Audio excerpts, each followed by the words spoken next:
Good evening, folks. Welcome to another Damo Meets show where once more I'm joined by a special guest to discuss the goings-on in the news around us. It was reported by my co-host Steve Walker at Squawk on Thursday night that Sheffield Heeley constituency Labour Party had become the first in the country to pass a motion of solidarity with three of the left groups recently proscribed by the right-wing dominated Labour NEC, and a demand that these proscriptions should be lifted.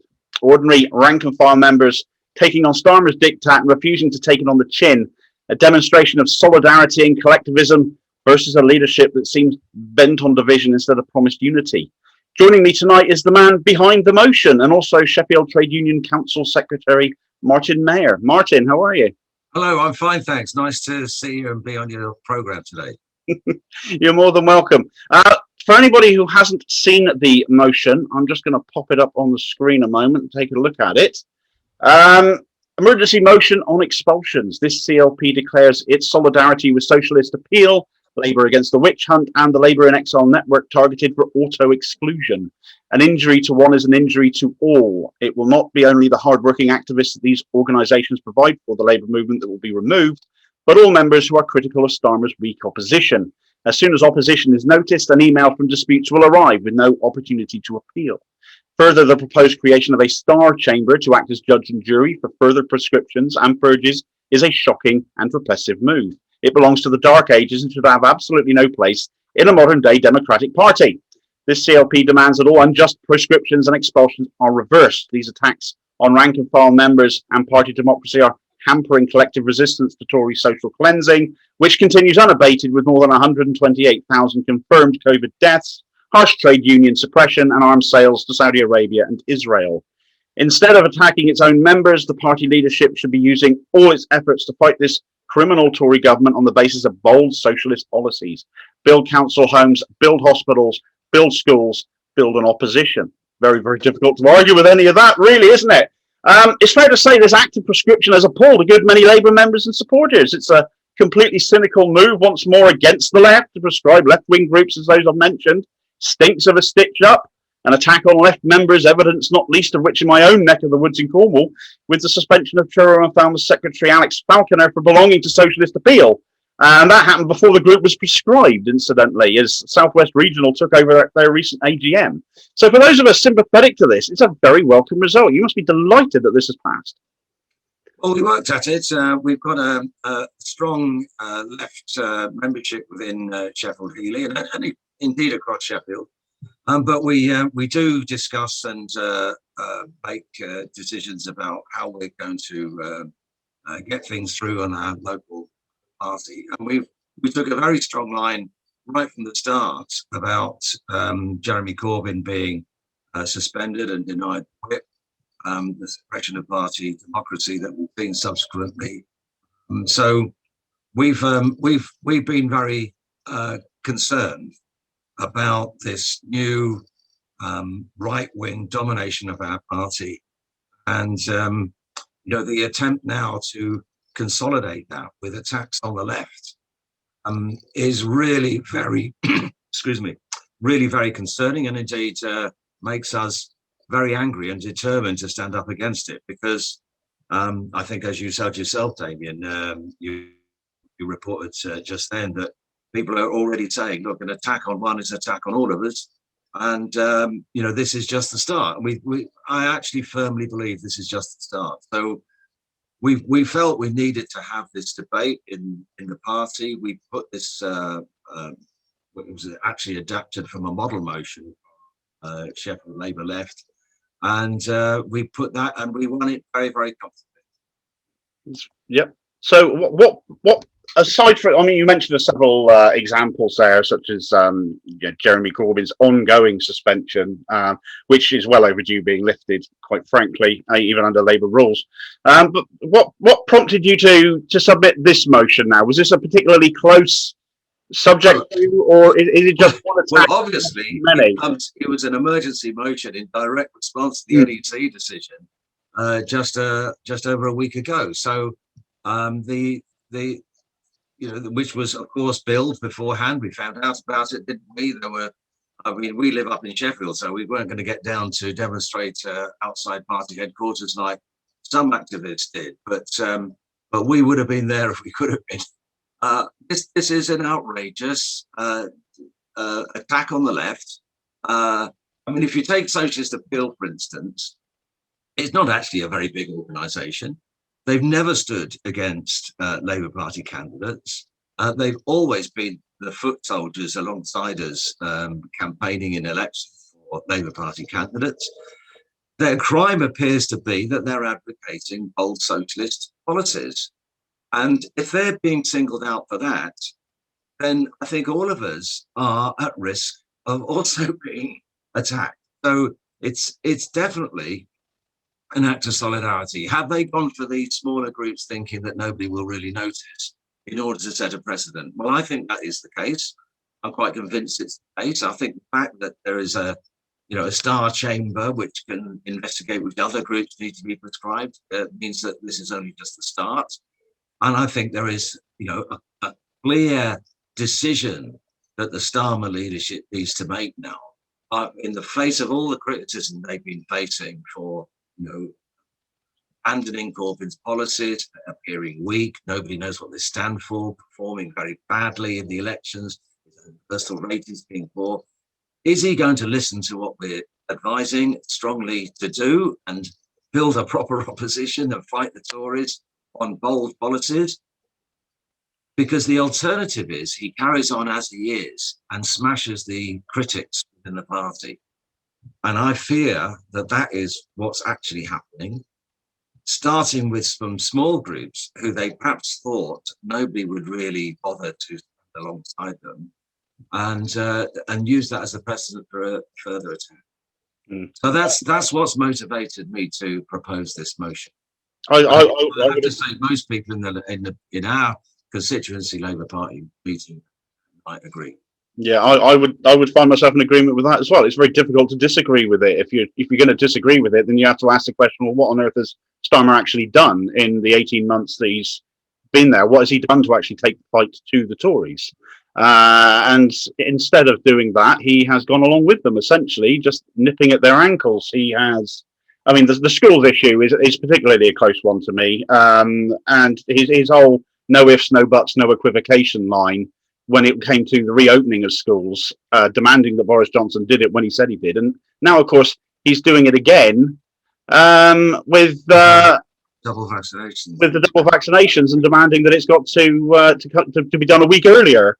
Yeah. On what basis he's made that decision, I can't imagine. But it just seems to be complete politicking, and just bringing the fight to the. It's what they're assuming is popular sound bites. It's no coherent political vision for the future that to really inspire people. So, like you say, I was so disappointed. I seem to be always disappointed every time Keir Starmer comes on the television and whatever he has to say.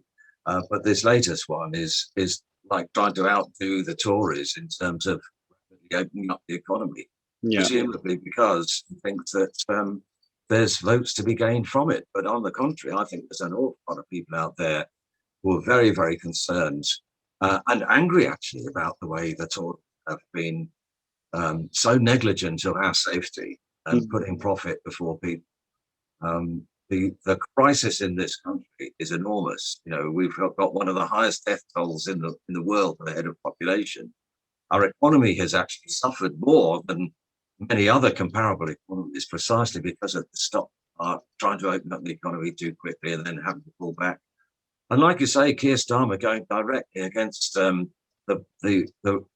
real earnest plea from the NEU and the other teaching unions to close the schools because it is getting so dangerous, and he goes and urges Boris to open up. So it's again horribly disillusioning to all of us who were so inspired by the shift to the left under Jeremy Corbyn. All this dissipated. I mean, he of course claimed when he came to power that he was the unity candidate. He would replace pretty much the whole of Labour's manifesto under Jeremy 2019. And now what the truth is, he's ditched it because the whole of Labour's policies are now under review. There's a policy review going on under Annalise Dodds. So I tell you something that's very, very interesting, because if we're talking about politics now, one of the most important things is what we're going to do after COVID. Are we going to rebuild our economy with socialist policies to address climate change?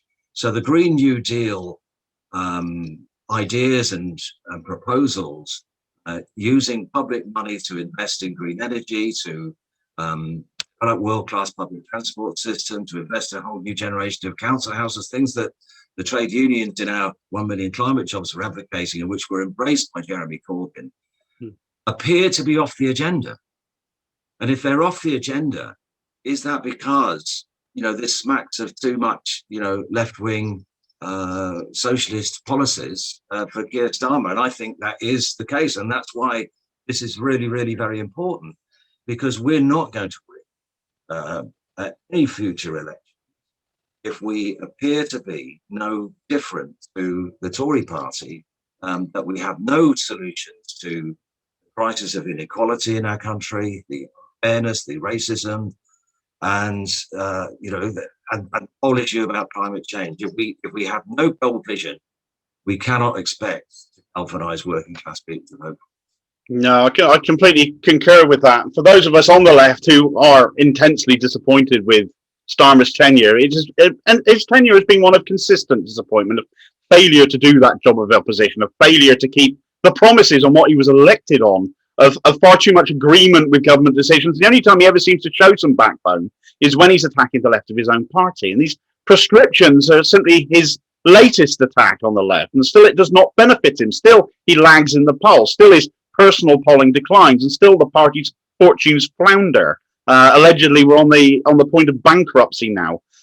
What is it about him, do you think, that makes him so utterly inflexible and unable to comprehend the damage he's causing? Or is it simply just a case of he's there to protect the establishment and the status quo, and the change that was proposed under Jeremy Corbyn's tenure, the socialist proposals that were being put forward for the country, are simply anathema to the people who are pulling his strings, essentially?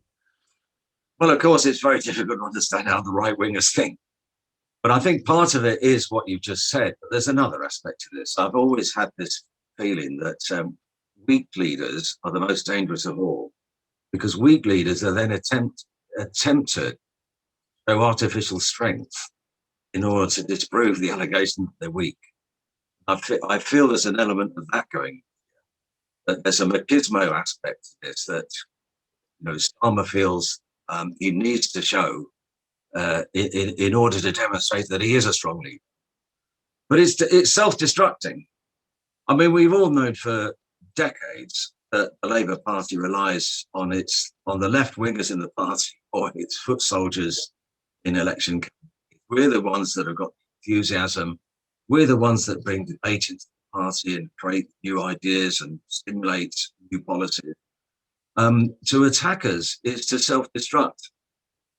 And if the goal is, as I fear, to eliminate even people like you and me, Damien, Labour Party, then what we'll be left with is a rump of a party with no vision, no foot soldiers, and no money.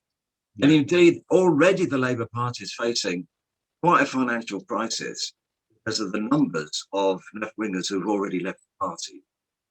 And that crisis is going to get greater. Will the unions pick up the tab in such a situation? Well, I know my union, Unite, won't. And there's others too that have spoken out, like the Bakers Union, already very concerned about the way the direction is going. So I think that this cannot be sustainable. What Keir Starmer and his team are currently embarked on. No, and it's that belief that gives me the reason for carrying on fighting in the Labour Party, because I think there will be opposition building. I hope our emergency motion at Heeley CLP acts as some kind of stimulus to others, and a sense of giving you confidence that you too can fight this. I think we're going to see a horrible battle, but out of which way is it going to go? I don't think it's by any means certain that Keir Starmer and the right can win. No, it's you brought up the party finances. He's now, of course, seeking cash from donors. The party of the trade union movement now seeking cash from the wealthy, just like the Tories do. It's apparently we're now on the edge of going broke as a party, as I've just said. It's reported in several sources now that when Starmer came in as leader, the party had more than £13.5 million in reserves, and now it's panicking. It can't afford the payroll and is sacking staff whilst rehiring more on worse terms and conditions. Now, you just mentioned you're a union man, you're in Unite, I believe you are.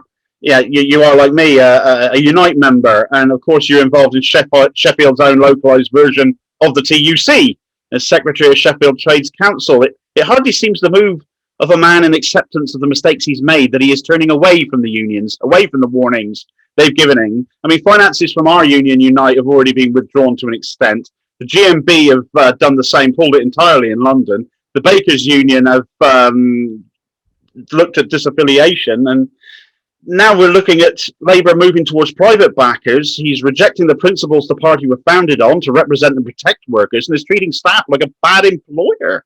It's more like the moves of a man doubling down on his own shortcomings, the moves of a man, a weak leader, as you said, who may well be happy to be bought and paid for by vested interests. To my mind, that's how he comes across. It's making a mockery of our movement, is it not?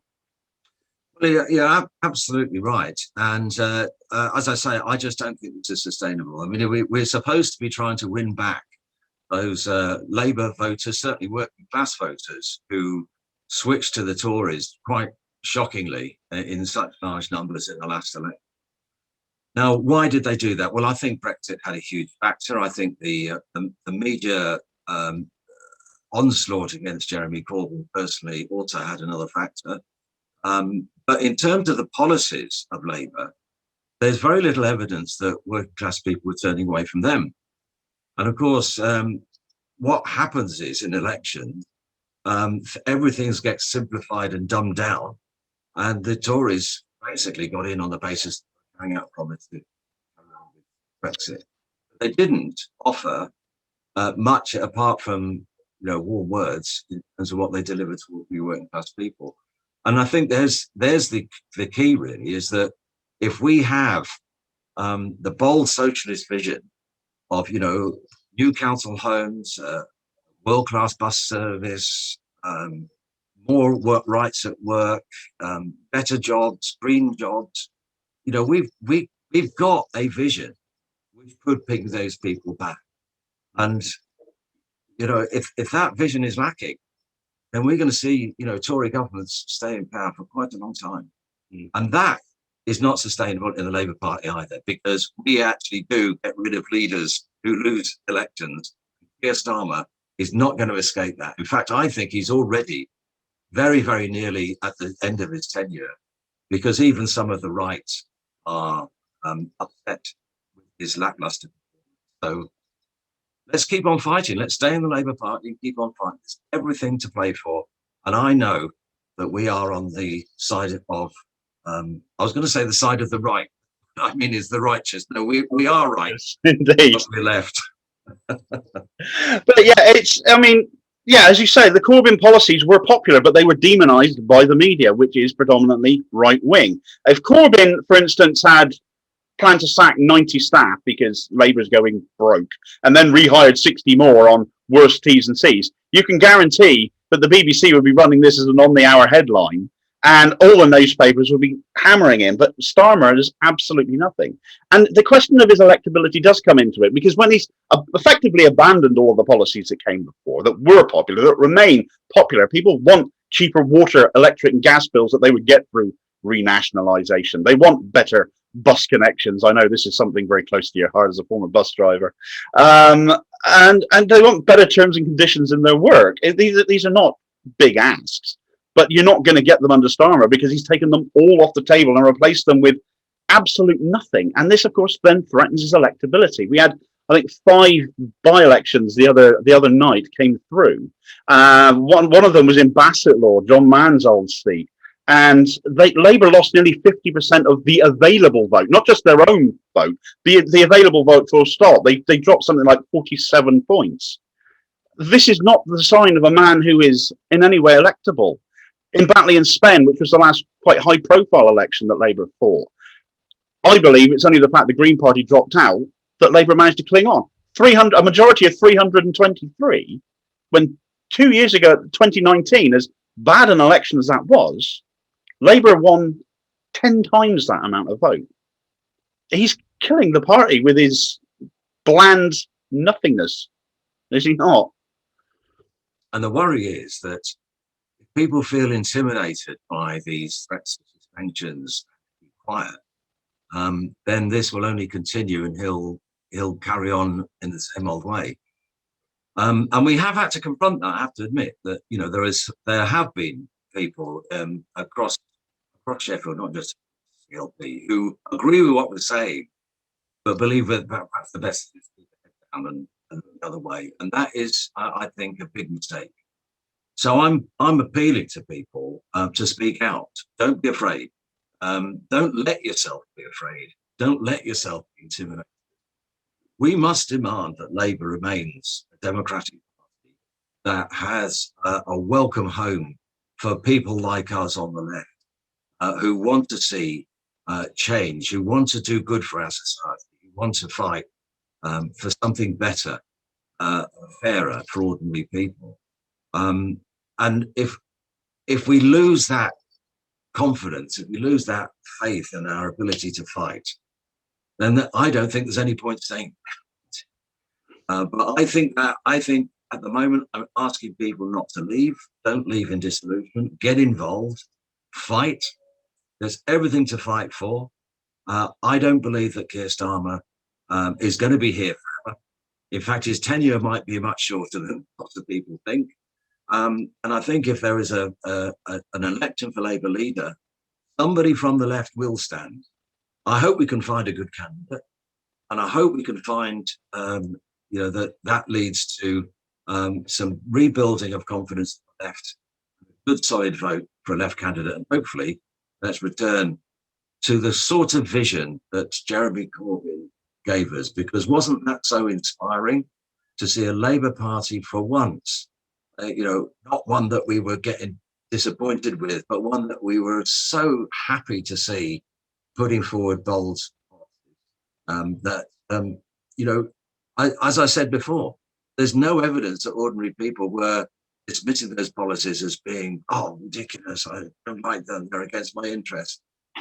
Maybe there was there was too much in the manifesto and it got confusing. That's a lesson perhaps for the future. But in terms of what the general direction of those policies were, they offered some hope. And they did inspire a lot of working class people to vote for them. Let's not forget that. Yeah, they brought a lot of people into the party. We had something like 190,000 members before Corbyn came in, and he took it up over five. I actually believe there was a slight increase in membership under Ed Miliband before Corbyn. So I think it did get to above 200,000. But then, of course, we saw the party exponentially grow. So we nearly reached 600,000, I believe. And we certainly became the largest political party in the whole of Europe. Now, that's quite something. It is. It's something to be truly proud of. Unfortunately, we now have a leader under whom 120,000 members, I believe, have now gone. And over the course of his tenure, I think that's somebody worked it out the other day, it's something like 250 members a day departing the party. You're not going to replace a right winger with a left winger if people are departing from the party. As hard as it is to hang in there, if people can, it helps us going forwards, really. But you mentioned before that people shouldn't be afraid to challenge it and challenge what they're actually doing, and to say so in their CLPs, as you have done so with this motion. But unfortunately, we know that repercussions can come about from that. And are you concerned now that you and your CLP are now in the firing line from Keir Starmer and David Evans, as we've seen elsewhere in the country, particularly in light of this judge, jury and executioner style star chamber that they've mooted, that apparently a lot of these new staff are being recruited for, that they're planning to create, and also in light of regional interference elsewhere in the country whilst he's been leader?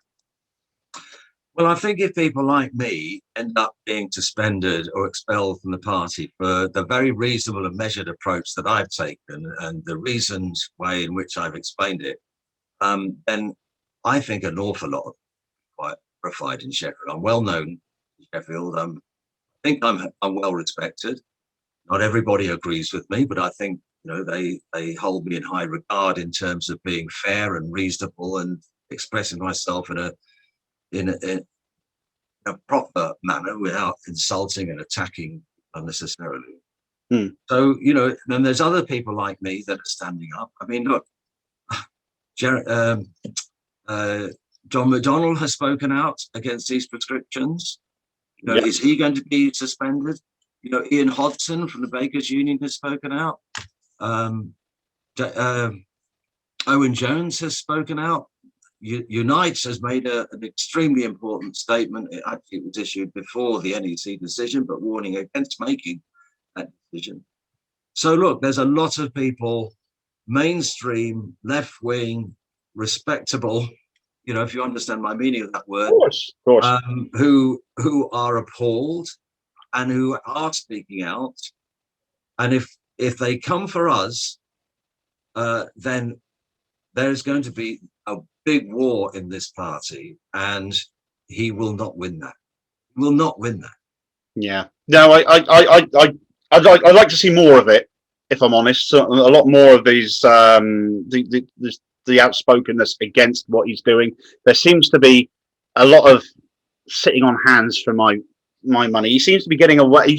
To me, he seems to have got a lot away with a lot of what he has, because we haven't heard as much from the left-wing side of the parliamentary Labour Party. You can literally look him in the eye and tell him like it is. And they haven't publicly declared so much that they've been doing that. I've been highly critical of them for what I perceived as too much hand-wringing and not being vocal enough in their condemnation. But that said, a group led by John McDonnell, funnily enough, the Labour Representation Committee, have issued a statement condemning these prescriptions in what I think are pretty strong terms. I'm just going to share the screen again to show what they've said. And they've basically put out a statement that was published in the Canary the other day, saying that we condemn in the strongest terms the decision of the Labour Party NEC to prescribe 4 left groups from the Labour Party. Those associated with these groups face auto-exclusion from the party without any right of appeal and a ban from party membership for 5 years. In addition, the NEC set up a panel to consider whether any further groups should be so prescribed. Keir Starmer promised in his leadership bid to bring unity to the party. He spoke of fighting for the underdog and of his track record in defending human rights. There can no longer be any doubt that this was simply a means to gain control of the party. Starmer's ability to upset our most loyal voters is unprecedented, from the crass statement on Black Lives Matter, the failure to tackle Islamophobia or oppose oppressive legislation, to his breaching of the protocol on the Good Friday Agreement. Thousands of members are leaving the party each week. Fire and rehire is being applied to Labour staff, and there are reports of the party being on the point of bankruptcy. Yet the party is hiring up to 60 new staff to work explicitly within a star chamber to speed up expulsions and investigate further prescriptions of other left organisations. In the short time that Starmer has been leader, he has brought our once great party almost to its knees. The establishment wing of the party has declared war on the membership, and in particular the left of the party. Through their control of the party machinery at both national and regional level, they are trying to gut our constituency parties of their very lifeblood. Through stopping freedom of discussion, through suspensions, expulsions and proscriptions of members, and even closing down some CLPs through bending the rules and the rigging of annual general meetings, they have already gone some way to achieving their aim, to sideline the role of members and to ensure that the party never again veers out of their control. To spend time attacking Labour members at a time when working class people are losing their lives, their homes and their jobs reveals the true intent of Starmer and his supporters. They will do anything to try to destroy the left in the party. Their loyalty to the establishment is greater than their loyalty to the party. There is only one obstacle: the working class organised in our unions and constituency parties. We need to unite and resist. The future of our party is at stake.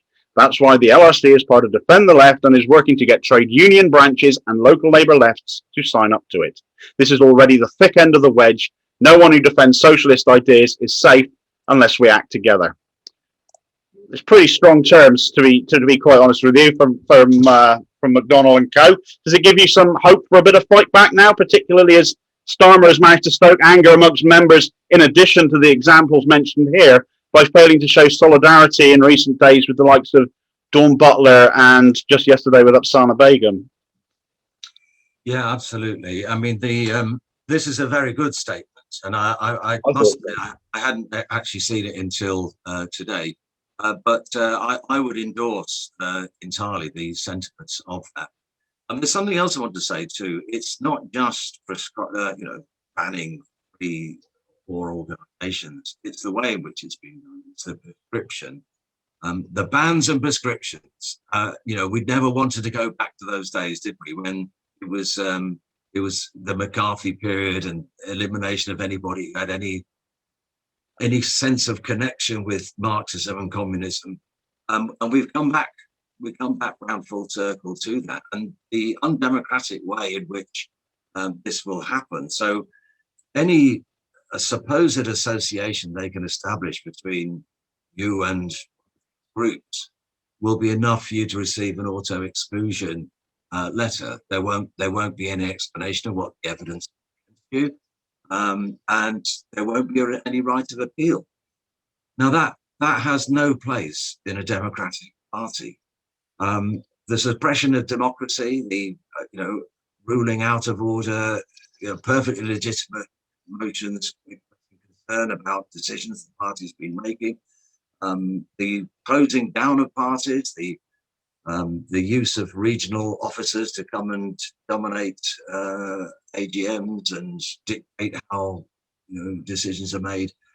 All this is anathema to anyone who believes in the Democratic Party, and I think there's a great big level of concern across all wings of the party. I mean, I don't think that everybody on the right, politically on the right, actually agrees that democracy should be suppressed in your party. I mean, I think many people across all wings of the party actually do believe that there should be, space for proper debate and so I'm quite convinced that as this attack intensifies, the support for Starmer within the party will decline further, and the confidence of starting to fight back will increase. So taking action now gives a lead to others to follow, and I think they will follow. And I think people will start to realise that the very future of the Labour Party is at stake. Do we want to have a dictatorship of the party leadership taking us down an ultra-Blairite line, only to lose in future elections?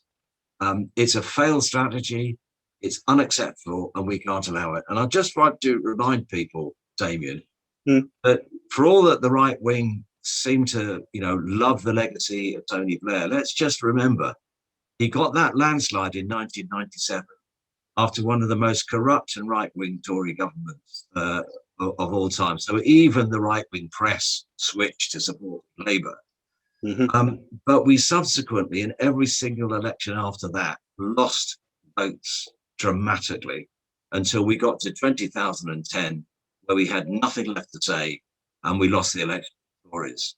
So the Blairite strategy of ditching our left and radical policies and appealing to the right-wing media in certain circumstances like 1997 work. But in the long term, it's disaster. It doesn't work. And we should learn that lesson from Blairism, if nothing else. I often think that if social media as it exists today had existed in 1997, then perhaps Tony Blair wouldn't have been viewed by quite so many people with so many pairs of rose-tinted glasses. I don't personally think that same tactic, shall we call it, would work in this day and age, even though Starmer seems to be filling his top team up with as many former Blairites as possible. It's become a little bit of a Tony Blair tribute act, a bit of a class reunion there, hasn't it? But I mean, one of the things I know is worrying a lot of members even though I completely agree with your assessment of we need to, be prepared to fight back. We need to push back. Starmer's his chips are going to be up at some point. Is the rigging of delegates for conference later this year, and the fact that they may well push through a lot of the changes that they want to get through in order to continue to attack the left, because that seems to be their sole purpose in life these days. Should we be justifiably concerned about what may happen at conference? Do you have any particular fears about what may happen at conference? And if so, what can we do about it? Well, of course, they will try and manipulate conference. That's nothing new, by the way. And one of the ways of doing it is trying to prevent left delegates getting to conference. But there will be left delegates at conference, and there will be some unions speak out. And I think that the aftermath of what's been happening up to now will be even more alarming by then. So there's going to be a big row, and there will be attempts to not endorse Mr. Evans, for instance, as party secretary.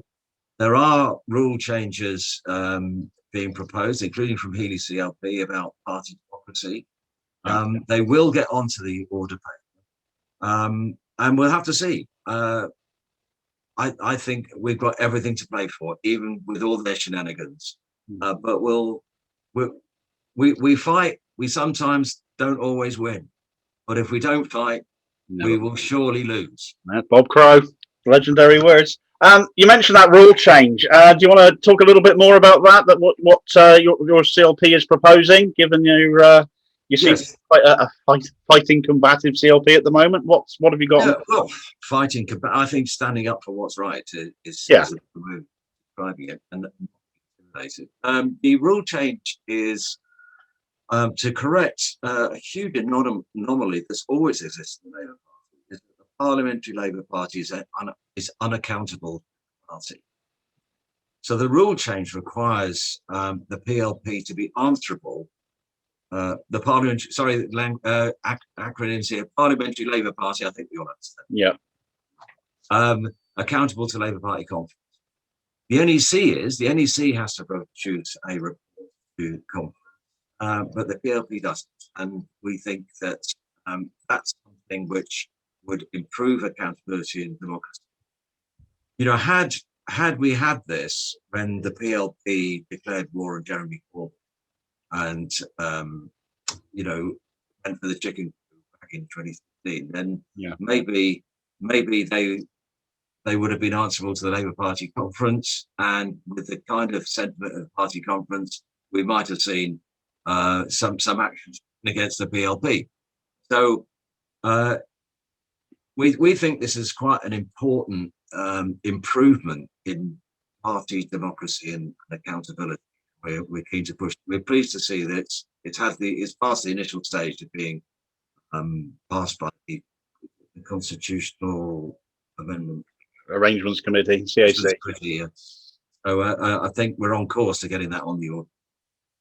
Fantastic. Well, transparency, essentially. I mean, who could possibly turn that down? Well, that remains to be seen at conference, I guess. Martin, I often like to end shows like this by giving my guests the chance to send a message directly to Keir Starmer, because he does watch now and again. We've caught him. So I offer that opportunity to yourself as well. Do you have a message right now that you would like Sir Keir to have? Yeah, I mean, I don't believe in just insulting people or attacking them with language. I respect our leaders, even if I don't agree with them. And I'll say to Keir Starmer, you're embarking on a very, very dangerous course. It's counterproductive. It'll severely damage our party. You're already severely disappointing and disillusioning good, loyal Labour Party members on the left, like myself. And meanwhile, you're not listening to our advice, which is stop attacking us in the party. Start attacking the Tories. Start showing that Labour is the guardian of the interests of ordinary people who are having a absolutely torrid time at the moment. You know, living standards are falling fast. People are coming off furlough to find their job is no longer there. People are seeing fire and hire, rehire running amok and reducing their terms and conditions or losing their jobs. People have lost good ones in COVID and struggling very, very hard with that upset. People are still suffering from long COVID and will be for a long time. Our health service, magnificent job though it did, the stress on it through lack of funding, privatization is enormous, needs to be reversed. Our housing crisis is unbelievable, and we can address that by building 1 million new council homes. We need to stop this a horrible assault on the finances of our local authorities, which provides so many important services for us and our communities. The inequality in our society is huge. The Tories' weasel words that they want to level up can be so easily exposed. We could be suggesting the real solution. And as I mentioned before, Damien, I would also say to Keir Starmer about the urgency of the climate crisis and the opportunity that gives us to put forward bold policies which actually do a lot of the things I've just said, but actually address the climate emergency too. We need to be hearing the Labour Party doing that. And I want to see Keir Starmer, even at this late stage, listen to that advice and change. And if you change, if you do what we're saying, we're prepared to support you. But if you don't, then we're going to have to think very, very hard. Are we going to try and force a Labour leadership election and try and rescue this party in the direction we're taking? Martin Mayer, what a fantastic statement. Thank you very much for that that additional input there. Thank you so much for your efforts within your CLP and your motion. We're extremely grateful for your time today and to your CLP for passing it. And I sincerely hope more CLPs will lend their weight to this and pass similar motions themselves. Thank you very much for your time today, sir. Thank you very much, David. Goodbye. Yes.